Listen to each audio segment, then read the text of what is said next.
Salut à tous.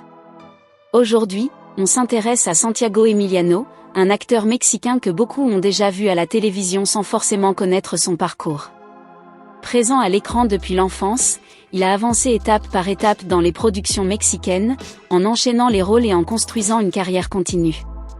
Dans cette vidéo, on va revenir sur son parcours, ses débuts très jeunes, son évolution au sein des séries Televisa, et surtout son rôle de Pedro Pablo, dit Pepa, dans La recette de l'amour, qui reste aujourd'hui le plus marquant de sa filmographie. On va aussi comprendre pourquoi, malgré une présence régulière à la télévision, son nom n'a jamais été propulsé au premier plan, et ce que cela révèle sur le fonctionnement réel de l'industrie des telenovelas mexicaines. N'oubliez surtout pas d'aimer la vidéo, et de rester jusqu'à la fin, pour connaître toute l'histoire. C'est parti.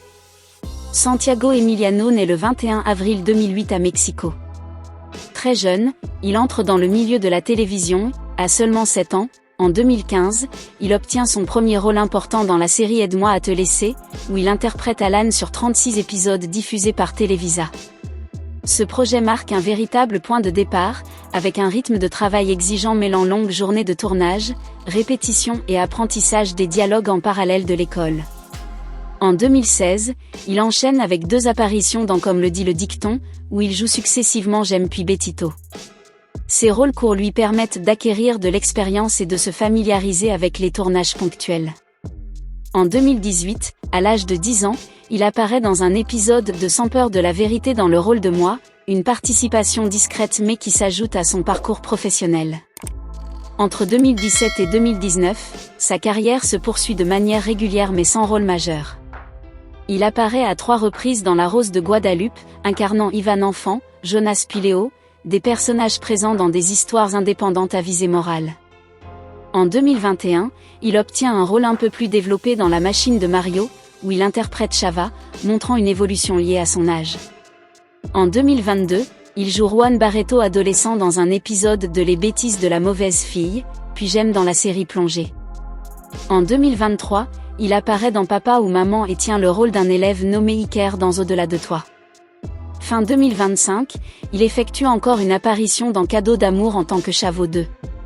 À 17 ans, mesurant environ 1,71 m, sa filmographie compte principalement des rôles secondaires et des apparitions ponctuelles, reflétant le parcours classique d'un jeune acteur ayant commencé très tôt. En dehors des plateaux, sa vie reste discrète. Il vit à Mexico, loin de toute exposition excessive, et ses revenus proviennent essentiellement de ses contrats d'enfant acteur, avec des cachets modestes par épisode.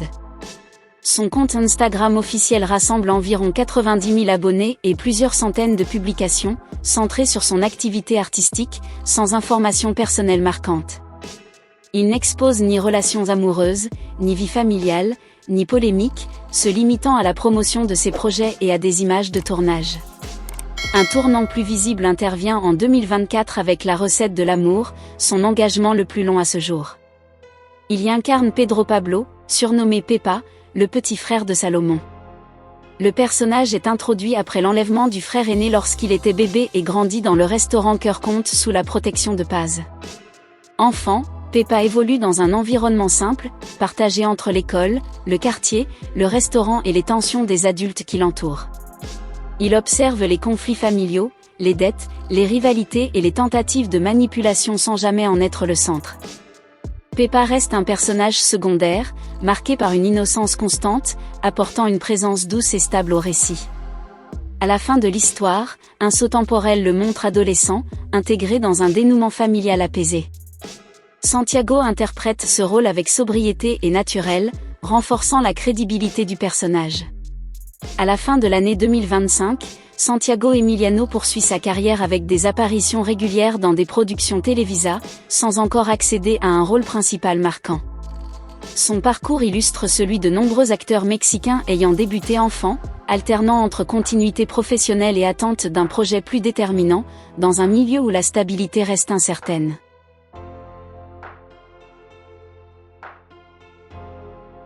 Santiago Emiliano évolue dans un cadre professionnel marqué par l'irrégularité des auditions et un emploi du temps entièrement dépendant des besoins des productions. À 17 ans, il se situe à une période charnière, proche de l'âge légal qui permet de travailler sur les plateaux sans tuteur, ce qui peut élargir l'accès à des rôles plus mûrs tout en réduisant les opportunités dans les formats strictement familiaux. Cette transition reste progressive et ne garantit pas automatiquement une accélération de carrière. Son image publique reste volontairement sobre. Lors des shootings promotionnels, il adopte un style simple et neutre, sans recherche d'excentricité ni mise en scène voyante. Sur Instagram, son activité se limite surtout à des contenus liés au travail et à des moments ordinaires, comme des entraînements de football occasionnels dans des parcs, pratiqués sans ambition professionnelle. Il ne développe pas de présence active sur d'autres plateformes comme TikTok ou Twitch, et son compte Instagram, malgré une base solide d'abonnés, ne montre pas de collaboration commerciale visible. Lors de ses rares interventions filmées ou interviews doublées, son ton reste neutre, sans éléments distinctifs exploités à des fins virales. Depuis la fin de la recette de l'amour, aucun nouveau projet majeur n'est officiellement annoncé pour 2025 en dehors d'apparitions déjà connues. Son nom circule toujours dans les bases de données de casting, notamment pour d'éventuels remakes ou projets classiques, mais sans confirmation publique. Les revenus liés aux rediffusions restent limités, comme c'est souvent le cas pour les acteurs ayant commencé très jeunes, et peuvent être complétés ponctuellement par des travaux annexes, notamment des campagnes locales à faible visibilité. Le coût de la vie à Mexico impose une gestion prudente, avec des dépenses centrées sur l'essentiel. Sans exposition médiatique récente ni stratégie de visibilité agressive, Santiago poursuit un parcours discret, comparable à celui de nombreux anciens enfants acteurs qui restent actifs sans créer d'événements. Ses perspectives restent ouvertes, entre la possibilité d'explorer davantage la musique ou la danse, déjà mentionnée dans sa présentation en ligne, et celle d'intégrer un rôle secondaire dans une future production télévisée standard.